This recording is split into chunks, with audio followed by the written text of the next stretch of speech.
ಅಥಣಿ ಶಾಸಕ ಲಕ್ಷ್ಮಣ್ ಸವದಿ ಕಾರಿಗೆ ಗೂಡ್ಸ್ ವಾಹನ ಡಿಕ್ಕಿ ಹೊಡೆದಿದೆ. ಘಟನೆಯಲ್ಲಿ ಅಪಾಯದಿಂದ ಪಾರಾಗಿದ್ದಾರೆ ಶಾಸಕ ಸವದಿ.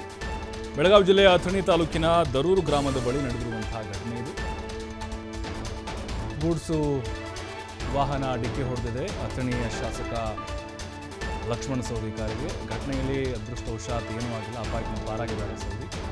ದರೂರು ಗ್ರಾಮದ ಬಳಿ ನಡೆದಿರುವಂತಹ ಘಟನೆ ಇದು. ಅಥಣಿಯಿಂದ ಬೆಂಗಳೂರಿಗೆ ಬರ್ತಾ ಇದ್ರು ಲಕ್ಷ್ಮಣ್ ಸವದಿ. ಈ ಸಂದರ್ಭದಲ್ಲಿ ಗೂಡ್ಸ್ ವಾಹನ ಹೋಗ್ತಾ ಇತ್ತು. ಗೂಡ್ಸ್ ವಾಹನ ಚಾಲಕನ ನಿರ್ಲಕ್ಷ್ಯದಿಂದಾಗಿ ಈ ಅಪಘಾತ ಸಂಭವಿಸಿದೆ. ಗೋಕಾಕ್ ಮಾರ್ಗವಾಗಿ ಇವರು ಬೆಂಗಳೂರು ಕಡೆಗೆ ಬರ್ತಾ ಇದ್ದರು. ಆ ಟೈಮ್ನಲ್ಲಿ ಕೂಡ ಗೂಡ್ಸ್ ವಾಹನ ಹೋಗ್ತಾ ಇತ್ತು. 4 ಗಂಟೆ ಸುಮಾರಿಗೆ ನಡೆದಂಥ ಅಪಘಾತ ಇದು. ಅಥಣಿ ಪೊಲೀಸ್ ಠಾಣಾ ವ್ಯಾಪ್ತಿಯಲ್ಲಿ ನಡೆದಿರುವಂಥ ಘಟನೆಯಾಗಿದೆ. ನೋಡ್ತಾ ಇದ್ದೀವಿ, ಗೂಡ್ಸ್ ವಾಹನ ಆ ಕಡೆ ಇದೆ. ಅಲ್ಲಿ ಅಥಣಿ ಶಾಸಕ ಲಕ್ಷ್ಮಣ್ ಸವದಿ ಅವರ ಕಾರು ಕೂಡ ಇದೆ ನೋಡಿ. ಅಂದರೆ ಕಾರಿಗೆ ಸ್ವಲ್ಪ ಡ್ಯಾಮೇಜ್ ಆಗಿದೆ.